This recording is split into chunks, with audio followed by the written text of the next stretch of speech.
Hey everybody, it's Pete Chito of the Meadville Tribune Sports Department. It's time this week for Sideline Confidential, episode 15. The date today is December 10th. It's a Tuesday, and thanks for tuning in once again. Do you tune in with the podcast? I think so. Yeah, okay, well, we'll go with that. Listen in. Yeah, I don't know. What do you guys want to start with? Because I haven't even... Well, basketball season starts. It started this past week. You know, And that's kind of fun. And wrestling, yeah. Let's see, we had, the Meadville boys team is off to a 3-0 start. I saw them once. You saw them twice. All three games have been pretty fairly decisive. lopsided. Yeah. Seemed like they had a pretty close start in your game against Erie first. It's higher than people expected. Tip-off final. But then it ended up being a 36-point game by the final. That was against Erie first. They opened with a front-to-back win over Union City. Won the tournament title Erie First Christian. And then tonight they played at Titusville, who's a defending region champ in their own right. And Meadville was able to open up a 46-20 lead in the first half. Yeah. Titusville did claw back. I mean, they're used to winning, so they're used to battling it out to the end. But I mean, Meadville has been so impressive. There aren't many high school teams that can run in transition the way that Meadville does. Incredibly fast. Yeah, it's just like that's what they look to do every time they get the ball. Every single time they're gone. So it's, I mean, just for anybody in this district or really in maybe even state playoffs. I know Prep's got a good team this year too. Yeah. Kennedy's still good. Yeah, I mean, there's going to be a lot. It's going to take a lot to beat Meadville. Yeah. Go ahead. And it's not one person. No. In the first game of the season, Davion had 23 points, I believe, something like that. Second game of the season, I think Lamar Husband might have led him, and Charlie Wade had... Davion had 37, I think. Yeah. Okay, yeah. But today it was Keon and Charlie Wade each had. Yeah. Davion actually didn't really shoot that well from outside. He was still good in the paint and still made a lot of plays. Probably racked up a lot of assists. I didn't get the exact total for that, but I mean, Charlie Wade in the third quarter was 4 for 4, and that was when Titusville made their big run, and he was the one that kind of pulled them out of it, got them out of the funk. He got some offensive rebounds and some putbacks. Was able to get Meadville going, and Keon was pretty sharp from 3-point line. So that's what it takes. That's what it takes. You can't just have one guy. I mean, Davion's amazing. He's got 2 pogo sticks for legs. He can just fly. But it's going to take it. Just you can't be one guy. But I think Coach McElhaney is able to get guys to do jobs and to be a team.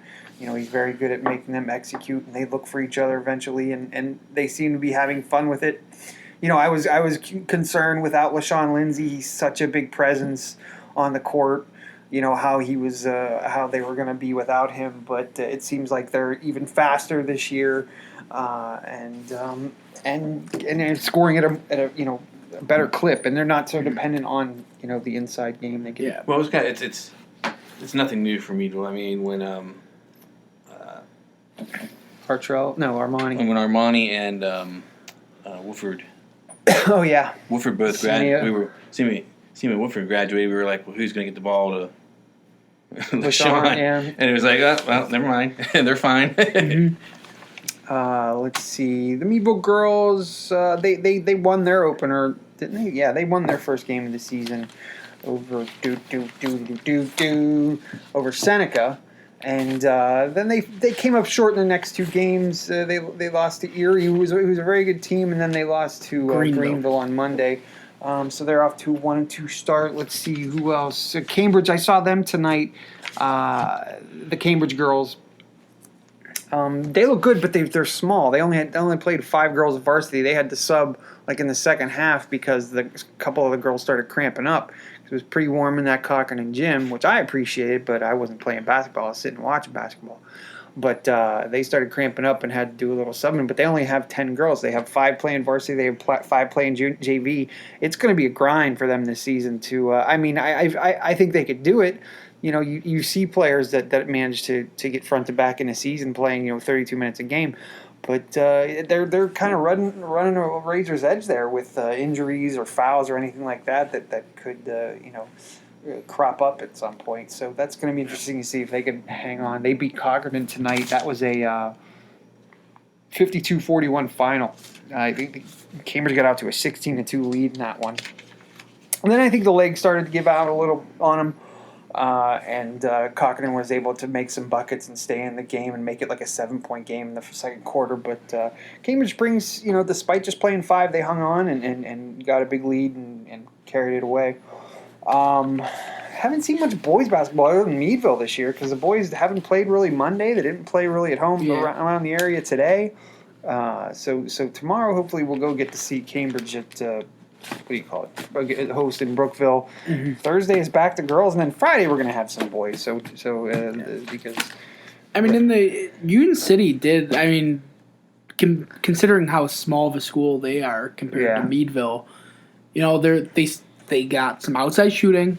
Jam and Higley's a pretty strong post presence. I think they're still going to be very competitive in their region. And Saturday in the consolation game, they came out and played Iroquois, and they won 65-54. Keegan Horniman had a pretty good game, 23 points for them.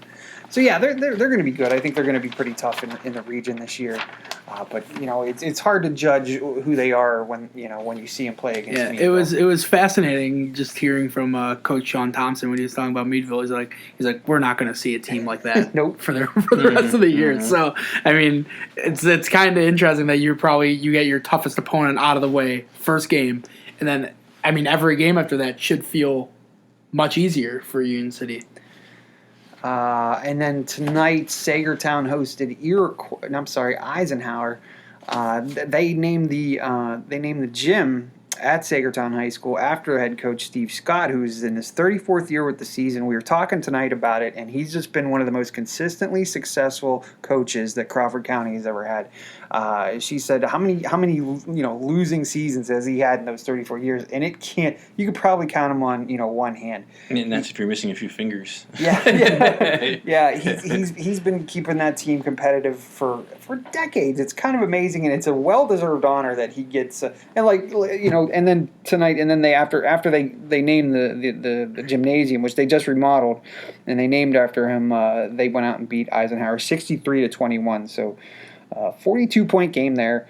But it looks like they're going to be having a good year. They're playing as a team. They're looking for each other. They've been subbing a lot more than they have in past years. So they got depth. But Sagertown girls are still playing that 2-3 zone. It's still giving teams fits, and it looks like they're adding scoring to go along with that. And balanced scoring. It's not one. We were talking about you have to have more than one player. They got scoring coming from everywhere. So. Yeah, let's see what they did tonight. That Cambridge Springs game, Ashton Hoover, 23 points, 13 assists, 13 rebounds. She had a big game. Sagertown, 8 for Young. Przybowski had 12. Bramer 4. Mulligan 17. So Jones had 10. So a lot of girls got on score. Bramer had 10. Maggie Bramer had 10. So they had a lot of girls contribute, and so that's what you need. Again, we said that before. Really haven't seen. That's about all we've seen so far this season. We've only had. It's only 4 days in. Yeah, and not much went on. Monday night. So I think we're going to start getting into it this coming week. Tomorrow, for instance, we have a lot of non-region games. Let's see, Brookville's going to be at Cambridge Springs. By tomorrow, I mean Wednesday, so I don't know when you're listening to this. If you're listening to this, Seneca's going to be at Union City Boys. Let's see, wrestling. We get the dual matches. Let's talk about wrestling. Meadville went 3-2 at the Greenville Duels. They had a good start. They did. Probably could have been 4-1 had their fourth match was against. They won their first 3, but in the very first bout against Slippery Rock, 42 seconds in, Vincent Ranella, 2-time state qualifier, junior, trying to get back and get on that medal stand this year, got hurt. And didn't wrestle the other 2, and they lost to Harbor Creek. I'm not sure. Barry was. I don't think they had a good feel on it, but he didn't wrestle the last 2 matches. They lost to Harbor Creek by 3 points. They ended up forfeiting that match. That's 6 right. 6 right there. So, and then they were also missing Austin Chess, who was taking his SATs. SATs, so they missed him for all. And he was injured all last year, but he won 24 matches as a freshman and a sophomore. I'm sure he could have helped them win a couple extra matches in there and probably would have got pushed him over the top against Harvard. Remembering the SAT, I bet he would have rather been wrestling on the mat. Yeah. Less pressure. But yeah, they went 3-2, so they're off. And if they, if they look like they're going to be pretty good if they could get a complete lineup, everybody healthy and wrestling, that they could be pretty strong there because they had one tough against Brookville. Right, they had a tough loss against Brookville, but that's expected. Brookville's one of the premier small schools in the state. Are they small? They're 2A, right? Yeah, they are. They're 2A. They're one of the top schools. And again, had they had their full lineup, it probably would have been a bit closer. They had some guys wrestling out of weight because of trying to fill in spots that were missing. So they had to give up a couple extra forfeits that they might not have had to give up. So. Cambridge Springs went 2-3 at the Greenville Duels. So, that's pretty good for them getting a pair of wins. The Hickory tournament was this weekend. Maplewood had 2 champions there, didn't they? J.D. McFadden and Joey King. Joey King, they were the only 2 champs from the area. From the area, yeah. Joey King, 220, McFadden, 82? 85, or 82, whatever it is, 82. So that's good news for Maplewood, to have a few studs, and they have other guys that could, throughout that lineup that could do stuff. And interestingly, finishing ahead of them with, I think they had 8 place winners was Jamestown. Yeah, Jamestown. Yeah. Jamestown is all right, even though they are missing. I think they're going to be a tournament team this year because they got a lot of good wrestlers, but they don't have a lot of wrestlers. They don't have like a full lineup. I don't know how their dual match record is going to be, but I think they're going to be a decent tournament team. Tonight we had our first dual match of the season with Cochrane and Union City up at Union City. Union City just edged that one, 39-36, I believe was the final. Yes, and that was another case of give Marshall Van Tassel credit. He normally wrestles 185. They bumped him up so he wouldn't have to wrestle in 195. They bumped him up so he wouldn't have to wrestle John Benninger because they probably figured, that's going to be a pretty close match. Benninger's pretty good. They were looking for the extra 3 points. So they forfeited to Benninger. The next match was a double forfeit. So Cochrane must not have sent out their guy at 220.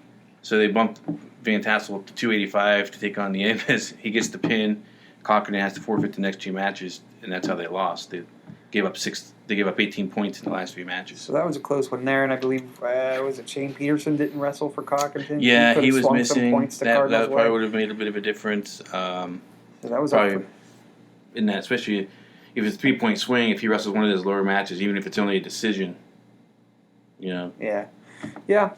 And then tomorrow, Wednesday, we got a lot of wrestling matches of local interest. Slippery Rock's going to be at Lakeview. Jamestown's going to be over at Titusville.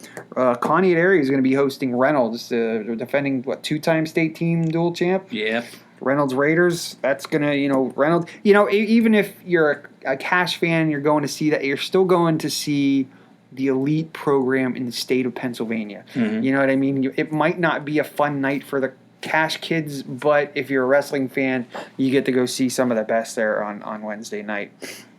And that's something. Let's see, Sagertown's going to open up Corey. That's a big one to start Region 3 for them. And then Cambridge Springs at Maplewood. 2 Pencrest teams going at it on Wednesday night. Let's see, Thursday, boys basketball. Sagertown's hosting TDU Charter. Titusville's at Lakeview. Girls basketball, Farrell at Jamestown. TDU Charter, Cambridge Springs. Union City at Cochranton, Sagertown at Maplewood. That's going to be an interesting one. Sagertown at Maplewood, that's going to be good. I think Union City at Cochranton is going to be interesting as well. Union City, I think, won both their games in their tip-off tournament and then lost tonight to Cash in a non-region game. And then hockey, the high school or Meadville hockey starts on Thursday. They're going to be up at Niagara Falls in the Father McNamara Memorial Tournament at Niagara Falls, Ontario. They have 2 games Thursday, two games Friday, and then depending on the points that they score in those 4 games, we'll see if they'll play Saturday in the playoffs. But they lost tonight. They were down at Penn Trafford. They lost 3-1 tonight. I guess they were up 1-0. and then gave up 2 quick goals off turnovers and then Penn Trafford eventually got an empty netter in the third period, and they lost 3-1. And then Friday we got a lot of boys basketball going on. Sharon's going to be at Cache. That's a Region 5 game. We might have to go out to that one. Some non-region games. Middlesex at Jamestown. General McLean's going to be at Cockerton. Harbor Creek's going to be at Cambridge Springs. Grove City's going to be at Meadville. Another chance to see Meadville play. And I think another, some of the better teams in District 10. They do line up as good as they could get in the area, and they're going to get Grove City on Friday night. That's going to be an interesting one there. And then we got more wrestling on Friday. We were just talking about this, me and Matt, the other day. It used to be when we first started working here, the winters were like this: girls basketball Monday and Thursday, wrestling Wednesday, and then tournaments on Saturday. Boys basketball Tuesday and Friday. That was it. I mean, you could depend on girls, boys, wrestling, girls, boys throughout the week. So you kind of knew what was coming. We even used to preview all the games because that's when they took place. And nowadays it's a free-for-all, man. Whenever. And it's kind of hard and it all starts at the same time, too. So it's kind of hard to be everywhere at once. So bear with us this winter, folks. What was I saying? Oh, yeah. Wrestling on Friday. Yes, West Wrestling on Friday. Maplewood at Union City, Region 3 Wrestling. And then some tournaments start. Ironman over at Walsh Jesuit in Ohio. Reynolds is going to be there. Central Mountain King of the Mountain tournament. Sagertown's going to be out there this weekend. That's a tough one. Those are 2 tough ones. Yeah. Penn Cambria is hosting one with some District 10 teams in it. And there's a bunch of games on Saturday. Anybody in locally? Maplewood at Jamestown on Saturday night. Girls Sharon at Cambridge Springs. Mercer at Lakeview. Girard at Cache. These Saturday games are killers, man. And some wrestling, more tournaments and stuff like that. Speaking of Saturday, big game in college football in the area with Slippery Rock University hosting Minnesota State in the NCAA Division II semifinals. Slippery Rock scores a lot of points, apparently. I saw there. I was looking at their bracket. I think they had 51 the first game and 65. That game was Saturday, or this past Saturday. They beat Notre Dame College 65-59. Yeah, that was a back and forth game, man. Henry Litwin, Cache grad, 12 catches, 203 yards, 3 touchdowns in that all game. 3 of those touchdowns were in the first half, I believe, too. That might be. He had a really long one, didn't he, early on? 70 passes. We have Jenry Litwin in the box score. Oops. So Jenry Litwin, 70-yard pass from Roland Rivers III. Roland Rivers III. Boy, what he's doing this year is amazing. That's the quarterback for Slippery Rock. He went 27 for 47 for 436 yards, 6 touchdowns, and I think rushed for 2 other touchdowns in that game against Notre Dame College. He's in the running for the Harlan Hill Trophy, and I find it hard to believe that somebody can surpass him, at least statistically, because he's just doing some amazing stuff this year. And Henry Litwin's, one of the reasons why is one of the reasons why he has been getting so many passing yards is because he has so many good receivers around him.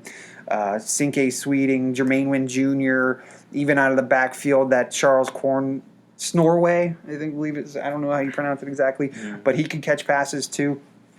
And Litwin's among that group. He's I think second in the nation in receptions with 90. Second in the nation with touchdown catches on the season with 19, I think, something like that. And then he's like 4th in the nation in receptions with 92, and 4th in the nation in receiving yards with 1,300 something crazy like that. And he also got. This today was announced by COSIDA, the Sports Information Directors of America, that he was an academic All-American, pulling a 3.66 grade point average, all while being a badass on the football field. So that's big for him. Other college football news: Penn State got the news that they are going to the Cotton Bowl, correct? Yes, they will face Memphis, and the question is, will they have their offensive coordinator when they get there? Oh, that's right. Ricky Verani got the head job at Old Dominion University. Anything to add to Well, I mean, if you're talking D1 college football, I mean, Penn State playing Memphis, that's a unique spot. You're kind of taking on the mantle of all the big schools. When you play the American team, those teams are always there. That's like the biggest game for the for the small schools. Mm-hmm. It's the one that they want the most because it wants them to show that they can make the playoff. It's all about prestige.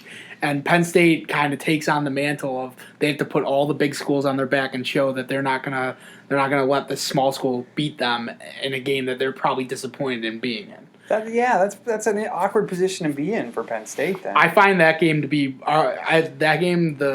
the small school that makes it to the what do they call it now, the New Year's Six? Yeah. Mm-hmm. Like the small school that makes it to that game, that's always arguably the biggest game of the year. I mean, a couple years ago it was UCF undefeated and they beat Auburn.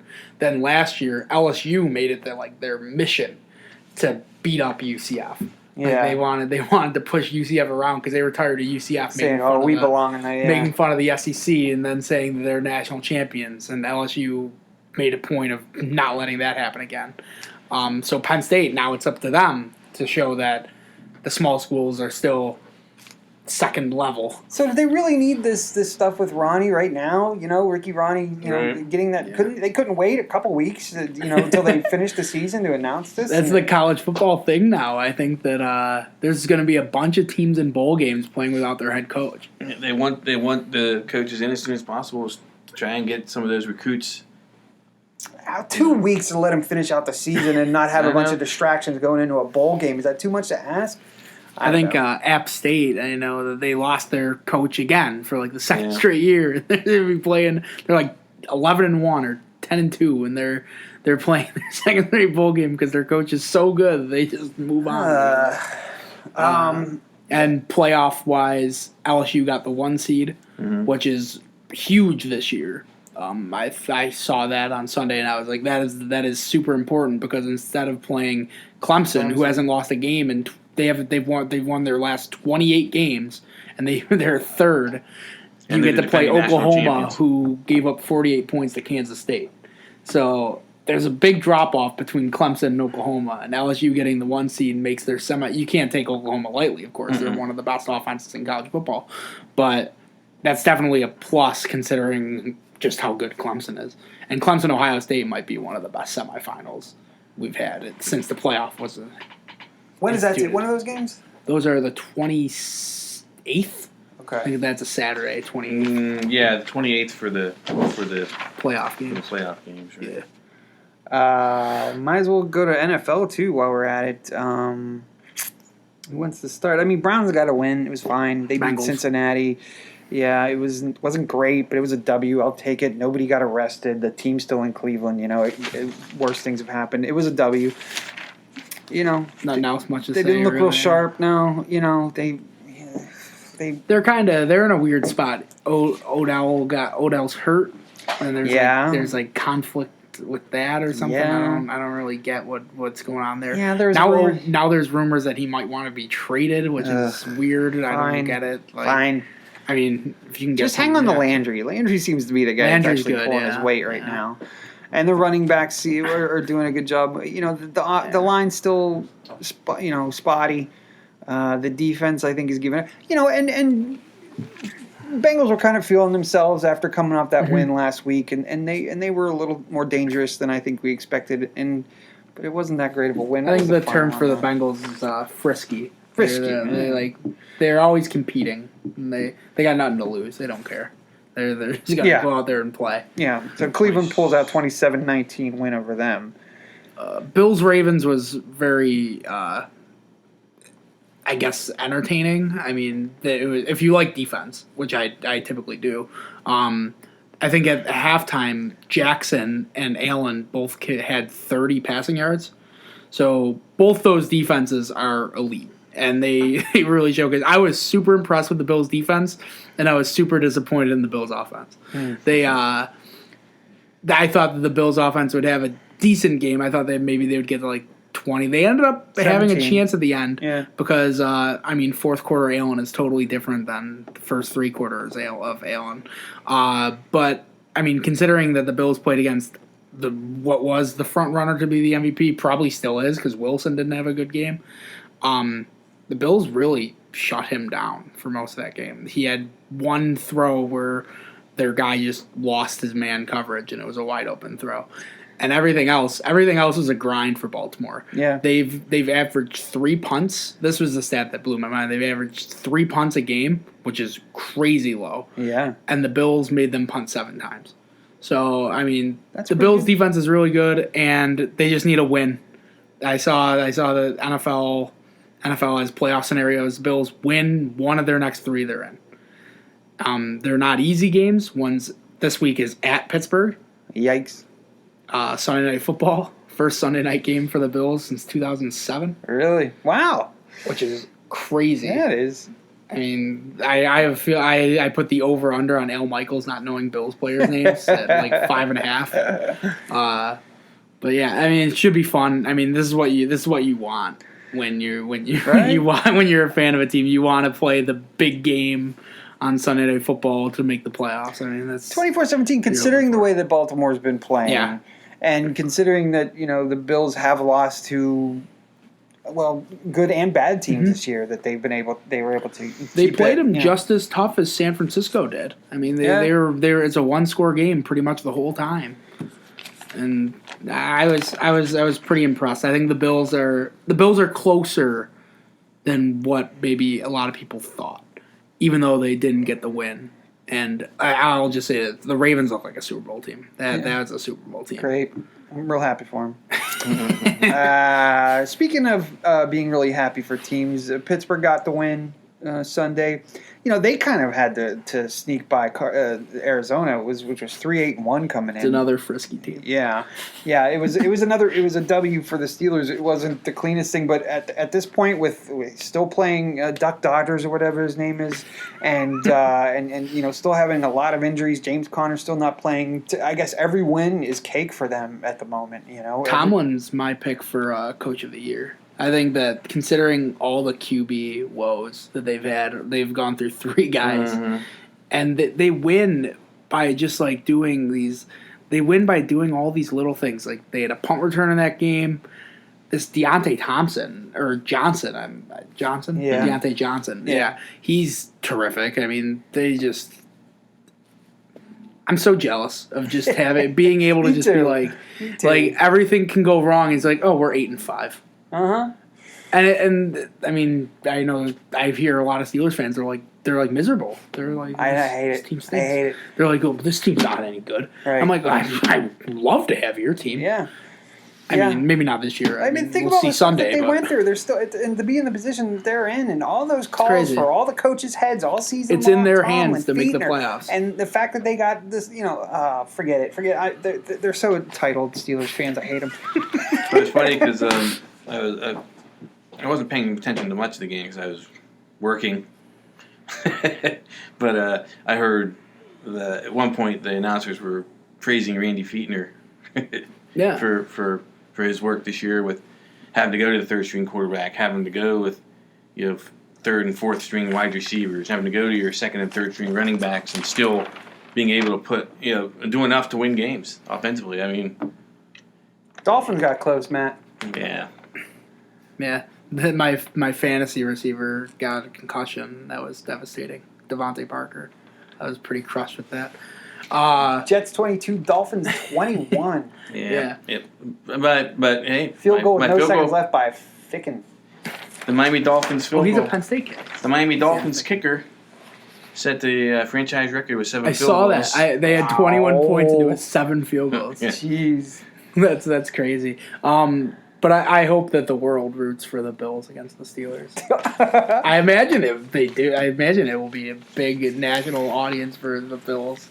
Probably will be, but I don't think the world will root against the Steelers. You think the world likes the Steelers? Oh yeah, everywhere there's. Did you see the Cardinals? No, I know that the Steelers have a ton of fans, but Right. I'm saying do you think every other team's fans would probably root for the Bills? I don't think every other fan cared. No. I'm certainly rooting for the Bills.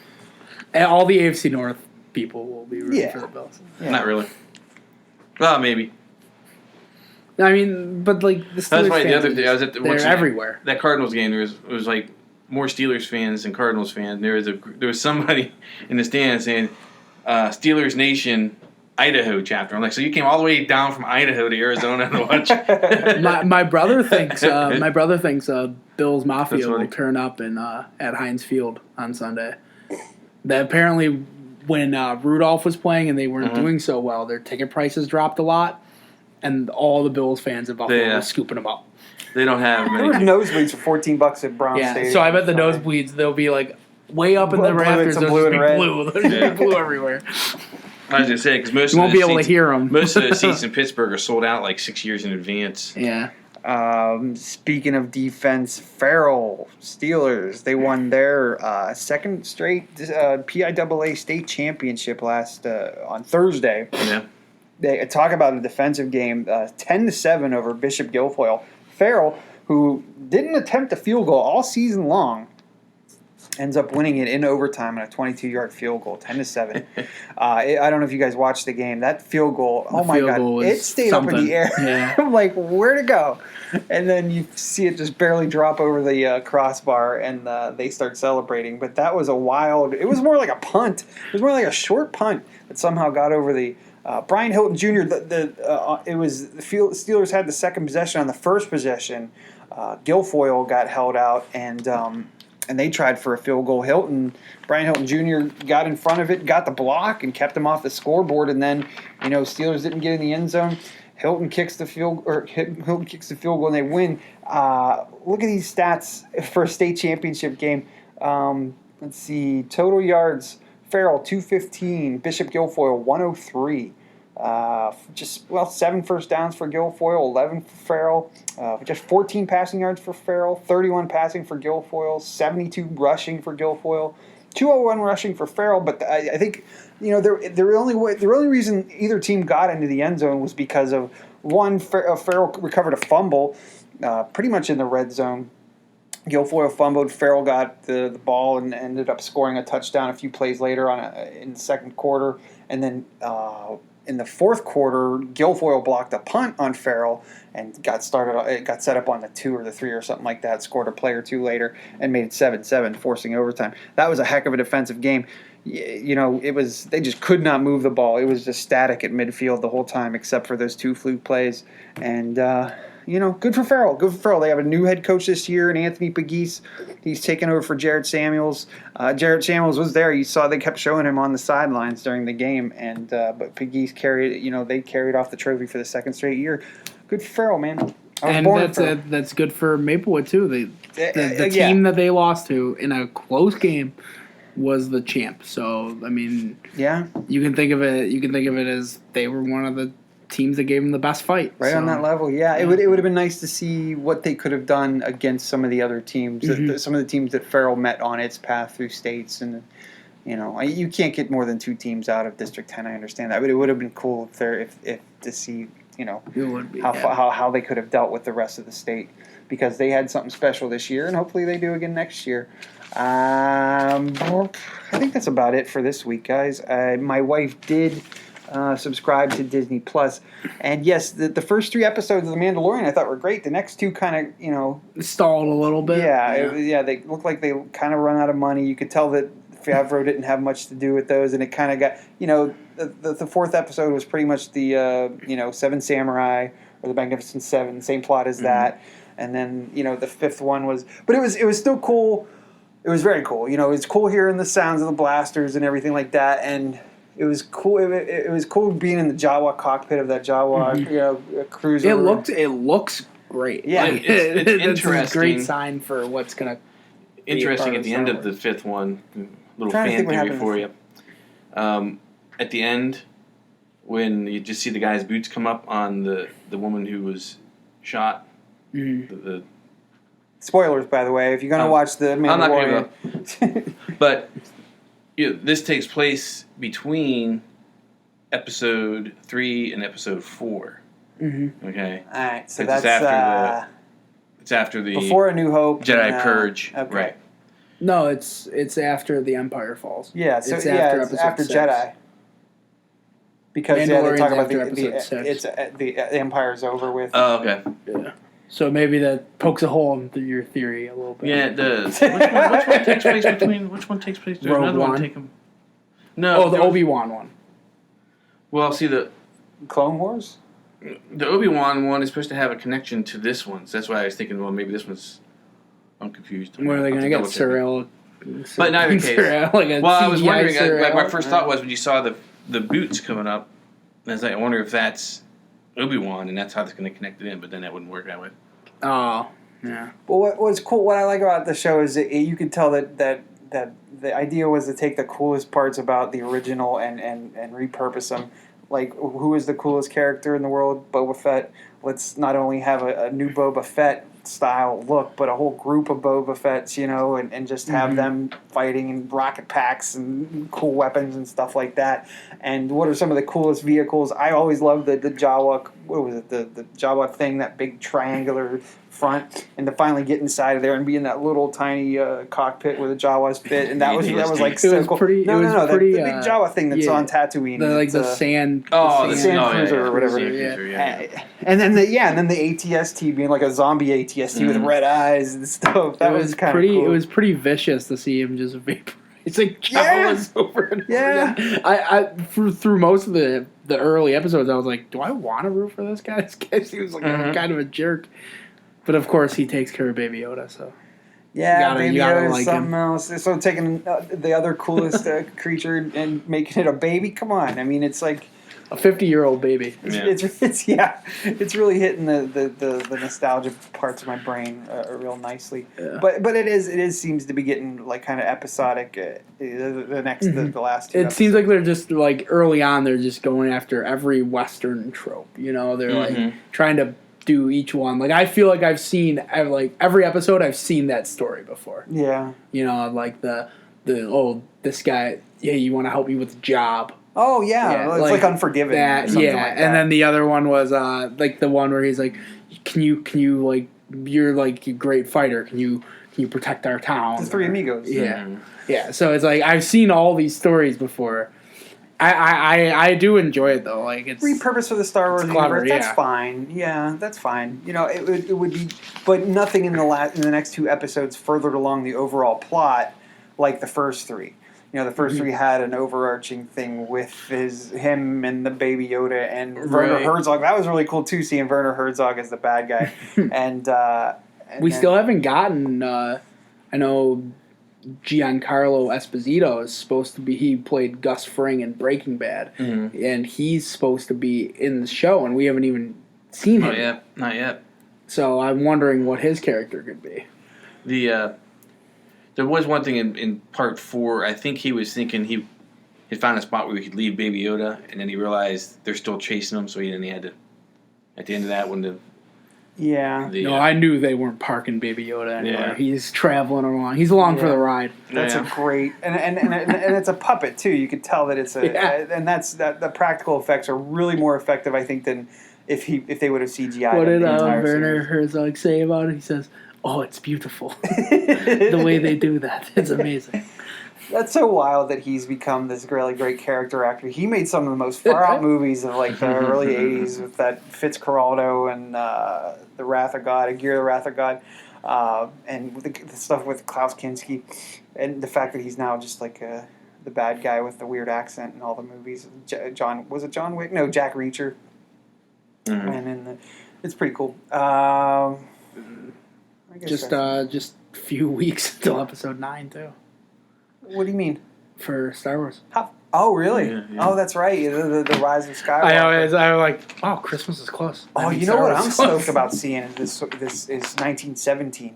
Oh, that looks really good. That one-shot World War I movie. It's supposed to be one shot, one take, or not one take, obviously. But it's just like minimal editing and stuff? Well, it's tons of editing, but not that you notice. It's all supposed to be like done in one take. You following these guys through the battlefields on the Western Front, World War I, for one shot. And I'm super stoked about that. There's a lot of like, this is prime movie time, I guess. I know. Christmas time. What was the other one? The Clint Eastwood one looks pretty good. It looks. I mean, it's the Richard Jewell. The Richard Jewell story. Yeah. Yeah, that looks. It's gonna be probably. It's just probably just gonna make me mad. Yeah, I don't know. I can't handle injustice real well. Yeah, it's like I have a feeling, but apparently, I mean, it's been in film festivals and it's been winning, so it must be really good take and pretty he makes good movies. I think Sometimes, yeah. Sometimes he's had a bit of a cold streak lately. I mean, I loved Letters from Iwo Jima. That was good. Those ones, yeah. Flags of Our Fathers, yeah. The sister piece to that was really good. Gran Torino, of course. Gran Torino was good. Yeah. It was interesting. I didn't know who the Hmong were before I saw Gran Torino, so that was kind of interesting. But there's a bunch of movies. I saw Knives Out over the weekend. That was great. I loved that movie. That was so good. I love whodunits, and that one. I do so too. entertaining. And then I'm sitting there the whole time, sitting there going, did they dub Daniel Craig's voice? He was awesome. His voice is ridiculous. That whole donut speech, sign donut. Yeah, this one I won't spoil because it's fun. The whodunits you gotta just play along. Like in the theater, me and my friends are just like, all right, who do we think? And throughout every 5-10 minutes, we're like, I got it. I had it. I looked at my wife. I was like, oh, humble brag. I mean, but there's things you doubt your decisions. When there were times you're guessing. I'm like, that's too easy, or that's too far fetched. It can't possibly be this. But it's fun. I love when they reveal all the clues at the end. Mm-hmm. That's the most reward. That's arguably the best. Most satisfying movie experiences is when you have a whodunit. I remember I didn't read the book Murder on the Orient Express, but I watched the movie. The most recent one? Yeah, that was pretty good. I thought it was really good. Yeah. And I was I love when they reveal all the clues at the end. It's most satisfying movie experience. Yeah, his Poirot was really good. And I love Daniel Craig. I love the cast and the story. The cast was crazy good. Really good. Jamie Lee Curtis, Michael Shannon, Don Johnson. Who else? Christopher Plummer, yeah. A really good cast. It's pretty good movies coming out. Maybe we should make this into a movie podcast instead. I like this. I like this trend that we've been doing, where we, at the end we just kind of talk about what's been going on in our entertainment viewing experiences. That's about it. Episode 15 there. Was that it? That's okay. That's episode 15. Matt, do you have anything to add? Nope. Jordan? Nope. You good to go? Okay. Well, guys, thanks for listening. We'll talk to you again next week. And if you see us out at the games or something, say hi or don't. We appreciate you. See you later. Bye.